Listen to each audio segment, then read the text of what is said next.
Welcome to Identified.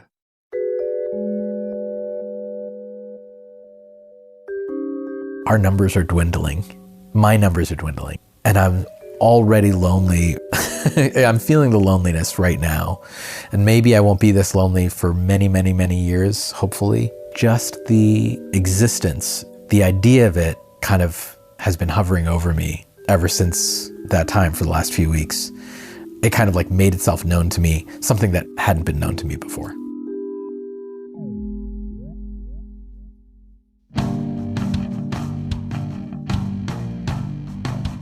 Hello, I'm Nabil Ayers, author, music executive, and host of Identified, the podcast that delves deep into the complex world of family and identity. In this episode, my guest is Hrishikesh Hirway.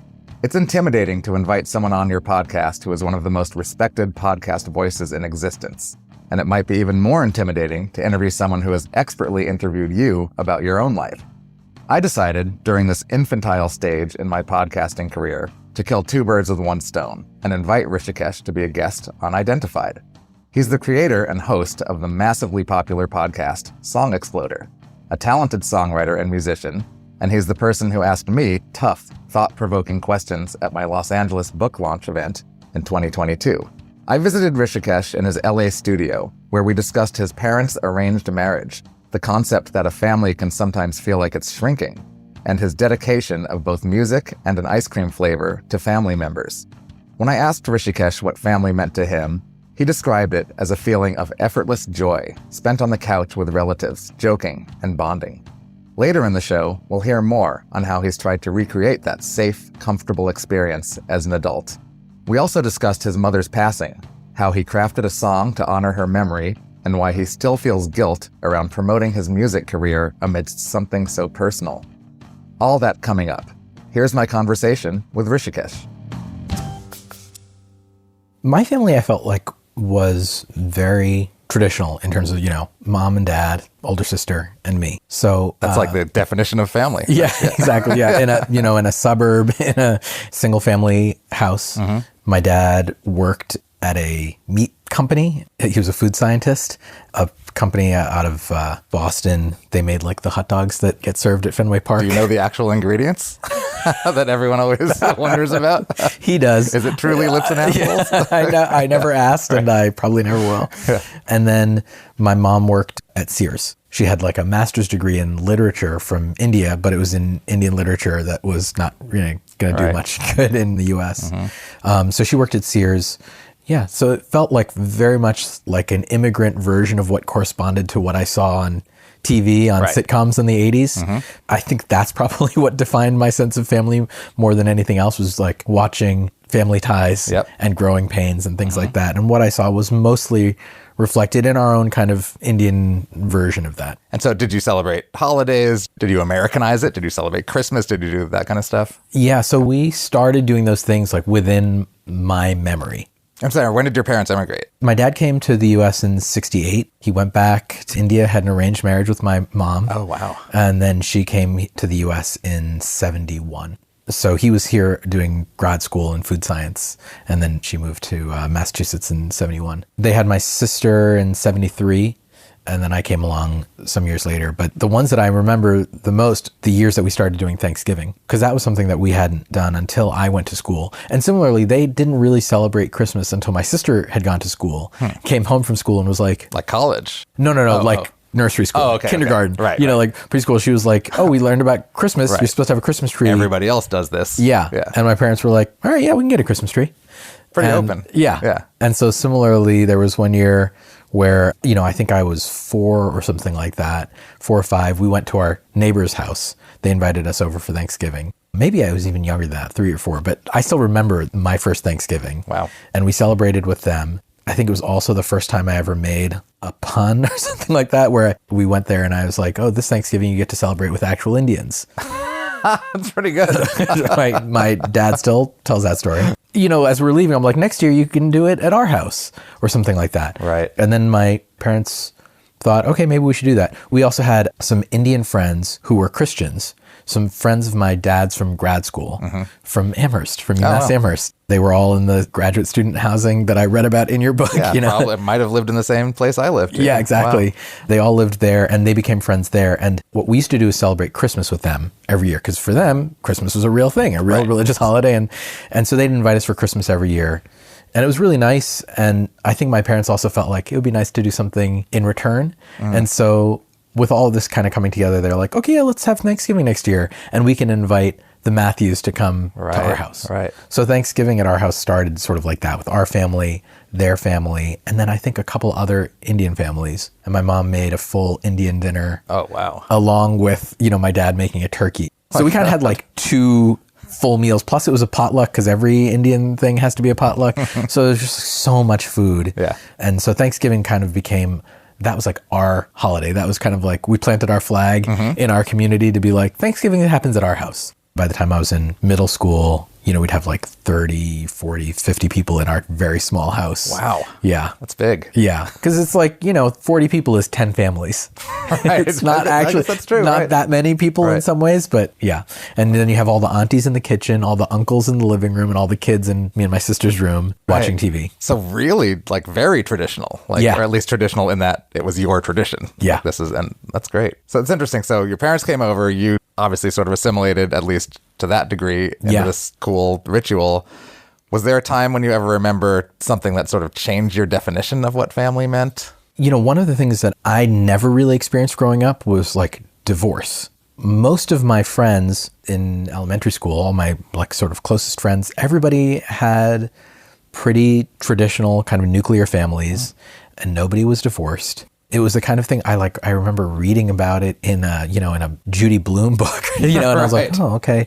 And it wasn't until later that I actually had friends where I was like, oh, they have a different family structure. I think I kind of like stayed with this traditional notion of family, at least in terms of my lived experience, for a pretty long time. I ended up going to boarding school for high school because my sister went to college. She was 5 years older than me. She went to college and she had graduated in the top 10 of her high school class, but then she got to college and she was like, wow, I am not prepared for this. She's like, I am struggling here. Wow. And so she told my parents not to send me to our high school. Right. It didn't prepare her for college. Yeah. She was like, if you can, try and send him somewhere else. And so we applied to some places, and the place that gave us the best financial aid package was Phillips Exeter Academy in New Hampshire. Yeah. And so I like moved away from home, and I was 13 years old and like lived in a dorm. And I was Exeter. Yeah. And there were all these kids from all over the world living in my dorm.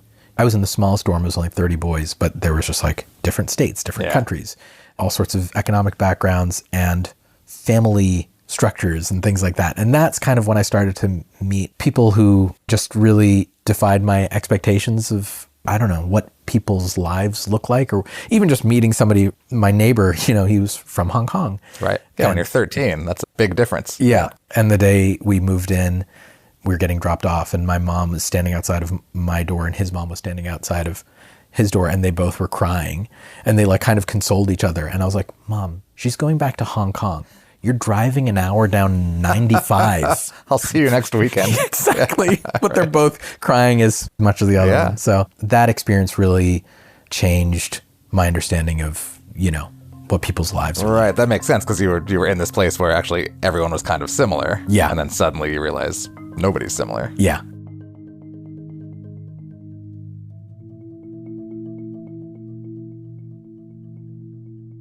Has there been much loss or grief that you've experienced in your family? Yeah. I mean, I think that this decade of my life, I'm in my 40s now, has been the hardest for me in terms of family because, I hadn't lost someone that I was really close to for a lot of my life. I had grandparents who passed away, grandparents who I loved, but they lived in India. They weren't a part of my sort of like everyday life. And then my mom passed away 3 years ago. Yeah. She was in her early 70s. For me, it felt young. For many years, we didn't know what she had, but starting in like 2011, 2012, she started to have these like health complications to the point where in 2014, she was using a wheelchair. And the year before she died in 2019, we finally kind of got a diagnosis that she had something called parasupranuclear palsy, which is kind of like it's a degenerative neurological thing. It's kind of like Parkinson's, in the same category. And sort of seeing her transformation was really, really hard, because it really changed who she was in our family. She was kind of the anchor, not just of our immediate nuclear family, but in a lot of ways, I think of her extended family. She was kind of like the keeper of family lore and storyteller. And she would be the one who'd like tell all the funny stories and remember every single detail from other people's lives too. And one of the things that the PSP kind of took away was her ability to speak. It like reduced her voice to like a whisper, and it took a lot of effort. So it changed things a lot. And I think I started to have to kind of grieve a little bit the loss of who she was many years before she actually passed away. But I also think that because we were trying to just live with it and make the best of it, I felt like my job was to kind of basically act like nothing had changed as much as possible. I would come in and try and just like make her laugh and be a goofball. So we very rarely actually talked about what was going on. Mm-hmm. And so I didn't really have a moment of like, oh, I'm so sad about what's happening. I felt it, but we never talked about it, and I never did anything with her. It was a weird process. And then when she passed away, the grief of that, it felt like I only then realized that it was something that I'd been kind of accumulating over many, many years. It felt like it changed things. It definitely felt like there was a sense of what a family is. It's a whole thing. It's the four of us. And, you know, it's grown. My sister's married. I'm married. My sister has kids. But for me, and I have my in-laws and I'm very close with them, but the four of us, you know, my mom, my dad, my sister, and me, that feels like a whole. Like it feels like 4/4 equals 1, you know, like that's the correct whole number. And so without my mom, it felt like this fractured thing. Now it exists in this sort of fragmented state. And the three of us are still around and we still talk all the time, but the kind of like the missingness of that whole, I'm never not aware of it. We were emailing a bit and you said something about feeling like your family was shrinking. I don't remember exactly what the words were, but it was something to that effect. Yeah. So that was in 2020 that my mom passed away. And then last year, my dad has had, you know, problems with his knee, and he had a fall, and he ended up having like a bad fall and had like a subdural hematoma and had to go to the hospital, and it was super scary. There've been like, you know, now a few times that I've had to fly back east suddenly for some like health related thing. The next time I had to do that, you know, the first time was when my mom passed away. Then like almost exactly 2 years later, my dad had this thing where he was in the hospital and he couldn't speak. And, you know, because of like, there was like blood on his brain and they had to like get it out. He's doing much better now, thankfully, but like he can't drive anymore. Right. He's in his 80s and there are just a lot of life changes because of that. And he said something the other day to me about, we were talking about stuff, we were making plans, and it was the first time I'd heard him say something like this, where he was like, I'm coming to the end of my life. It's not like I'm not aware of his age or like how this stuff works, how mortality works. Yeah. But it was the first time that he kind of said something like that. And that hit me. And then a month later, my sister was diagnosed with breast cancer. You know, she's in her 40s, and it's almost like, again, like a year after my dad had his fall, 3 years after my mom passed away. Every autumn has been really bad for the last few years since I've been in my 40s. My wife and I don't have kids. And we made the decision not to have kids probably too early in some ways, and like we didn't know exactly what the ramifications of that meant at the time. But then we would kind of check in every year, and as the understanding of it kind of settled in more, we decided we still thought that was the that was more the right that you route. decided you wouldn't, but maybe you would, as opposed to the opposite, which I think most people do is, well, we might have kids, and ultimately you decide to not. Yeah, we were planning on not having kids. And I think that was the right decision. It's hard to say, but after finding out about my sister's diagnosis, and after having lost my mom and all this stuff and this thing that my dad said, I felt this kind of preemptive loneliness, some real loneliness, because I was really close with my mom and she was so fun for so many years of my life, even though that part of her was gone for a long time. I was like, I understand now why people have kids, because if you have kids, even as people kind of like go away, you're adding more people in. You know, I'm sure my sister doesn't feel the way that I do about the sort of like the 4/4 Right, thing. right. Because she has 3 kids. She has 3 kids that she has Right. birthed and raised. Right, and those kids probably think about the 5/5 that's Exactly. birth, and it goes on, right? Yeah. That's Yeah. what we're supposed to do, air quotes. Right. Yeah. And so she's got me and my mom and my dad, and then she's got her kids. And so, like you said, it goes on and on and on. And so you can kind of adjust as people go away, more people come in, and you have the kind of intensity of that connection of what family is. That kind of like, it's a strange thing. Because I've been thinking about this when you said, like, what does family mean to you? Because there's some part of it that's just about obligation that's built into it, where you don't have a choice. The kind of the unconditional love also comes with this like unconditional obligation. Yeah, which is sometimes great and sometimes totally annoying. Yes. When you're on the receiving end of it, it's wonderful to know that like no matter what, these people have your back. Right. So I have that feeling about the 3 of them. I know unconditionally they would have my back. Now the 2 of them, I think that kind of bond, it doesn't always come from blood relation. So I don't think she has that same feeling. But for me, I was just like, oh, our numbers are dwindling. My numbers are dwindling. Mm-hmm. And I'm already lonely. I'm feeling the loneliness right now. And maybe I won't be this lonely for many, many, many years, hopefully. Knock on wood, But like just the existence, the idea of it kind of has been hovering over me ever since that time for the last few weeks.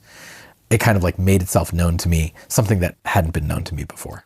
My mother is, I think, 73, 74, in good health, has, things, but nothing terrible. Knock on wood. Yeah.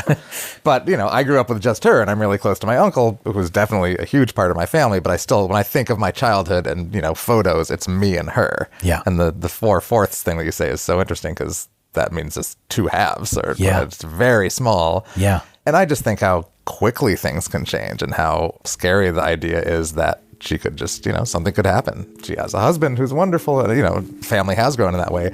My wife and I don't have kids, but she's considerably younger than I am, and we're talking about it. But yeah, I know what you mean about the preemptive loss thing. I think about that with my mother, and that's a scary thought. Yeah. Yeah.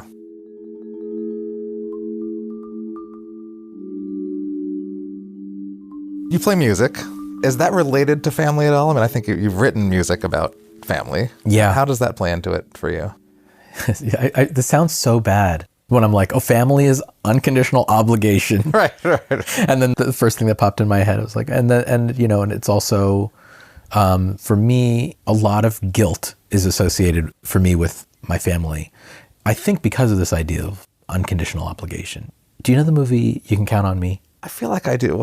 Who's in it? It's a Kenneth Lonergan movie with Mark Ruffalo and Laura Linney. They play brother and sister. Oh, maybe not. It's a really beautiful movie. Mark Ruffalo plays a brother who's kind of a screw up. Laura Linney plays a sister who's stayed in their hometown and has a kid and is really excited that Mark Ruffalo is kind of coming to visit. And at the end of the movie, he leaves again.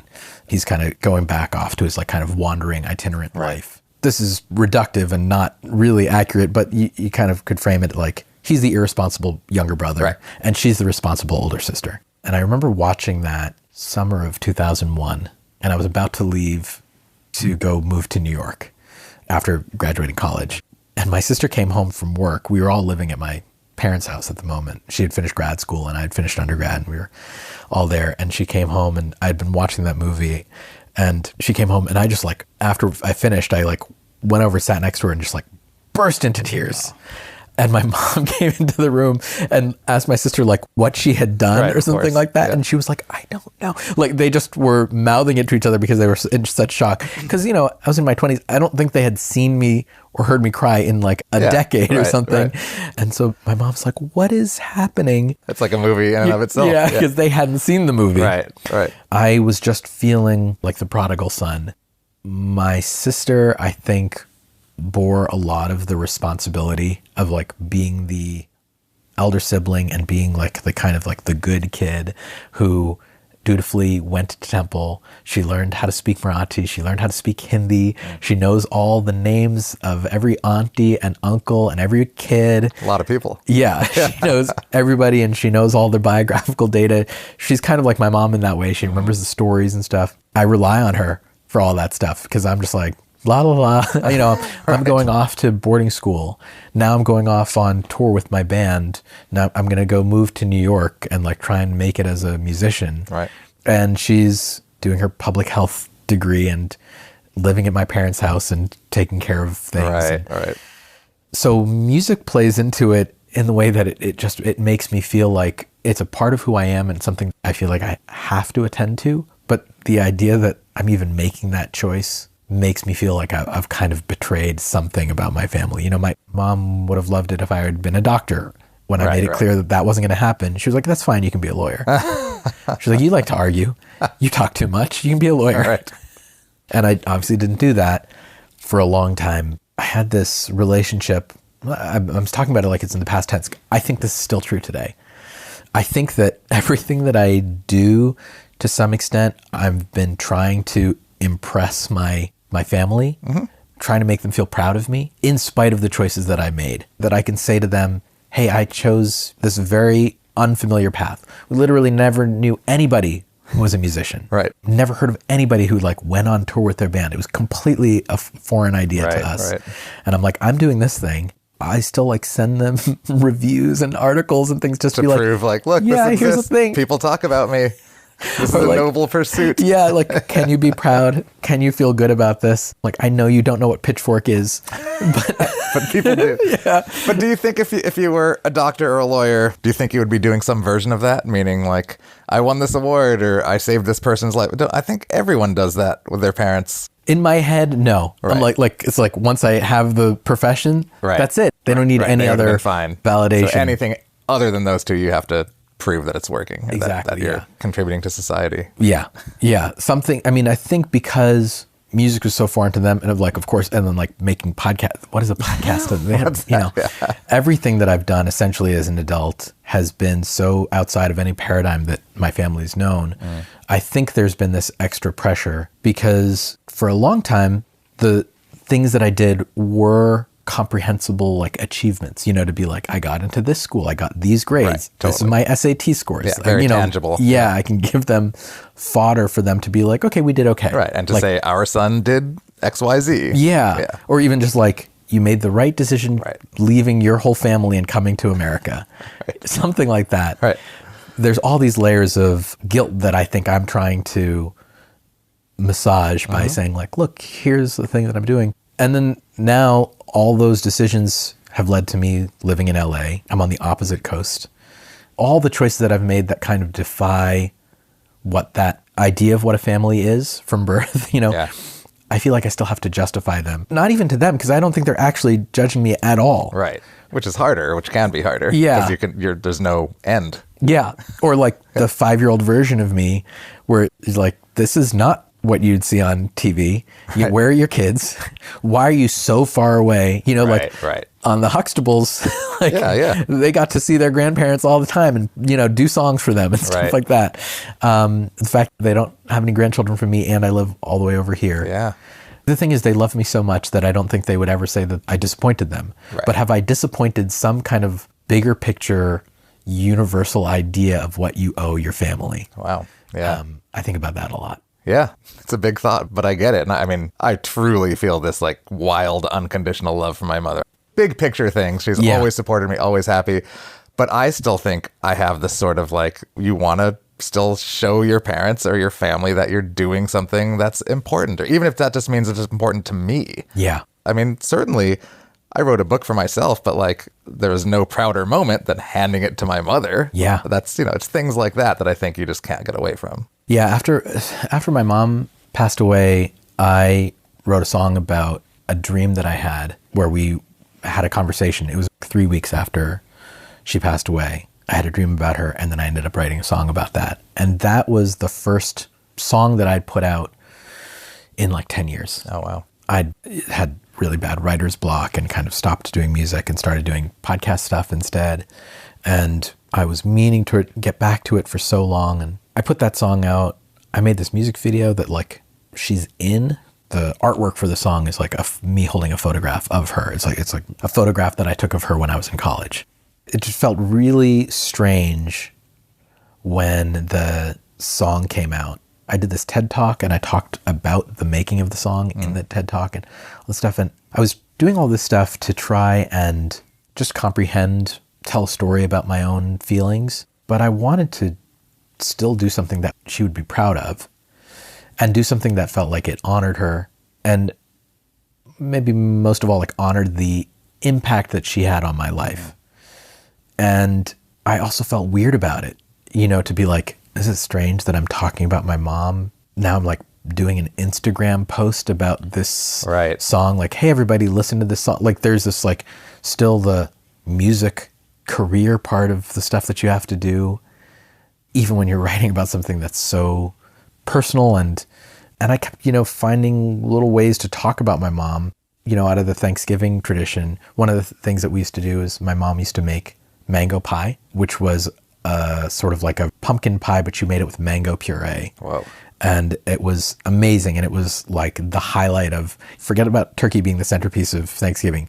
At our house, it was like mango pie. And, you know, I'd start getting messages from my friends about like 3 weeks, 4 weeks before Thanksgiving, looking forward to it. It was incredible. And right before she passed away, the year before, my friend Samin Nasrat wrote about it in the New York Times, like talking about this kind of like immigrant version of a Thanksgiving tradition. And then after she passed away, I ended up doing an ice cream flavor based on it with salt and straw. Yeah, I saw that. Yeah, and they did a little display in the stores talking about her and like how she'd started making this. And, you know, she's not around for any of this. Yeah. And I think she would have been so thrilled if she'd been alive to be able to experience all of that. But like it only happened because she wasn't around. Right. And it just feels like deeply fucked up. Yeah. In some ways that like that's what prompted it. And yeah, so that's another form of guilt that lives me where I'm like, I'm not doing enough now. I didn't do enough then. And now I'm doing too much. Or something. But what a wonderful thing to do. I mean, like, what a way to sort of extend her legacy and for all the people who are around. I don't know. I think it's great. Yeah. It's still like a weird sandwich of different layers of feelings. Yeah. But it's so good to see you. It's so good to see you. See you again.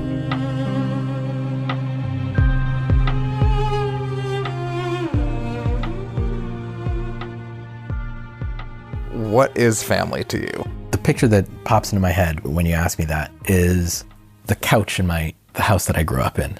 We had this like sectional, and it was not like a pretty couch or anything like that, but it was a big sectional that took up most of the living room and kind of like, and the TV was in the middle. And on Friday nights and Saturday nights, I just have so many memories of sitting on that couch with my mom, my dad, and my sister, watching a movie, and whether it was like an American movie or a Hindi movie. Sometimes my best friend growing up would be over and he'd be watching it with us if it was an American movie. The feeling of like that setup, it would usually be my dad would be in one corner just kind of sitting, and then like wherever my mom was, I'd kind of just like, you know, sit next to her and just like squish in. Then my sister would be somewhere else, you know, but all four of us would be in the same room and we'd all have this shared experience, and it was just fun. And my mom would make some Friday night snack for us to eat. And it wasn't something that I thought about then as like, oh, this is really special. It just was part of our life.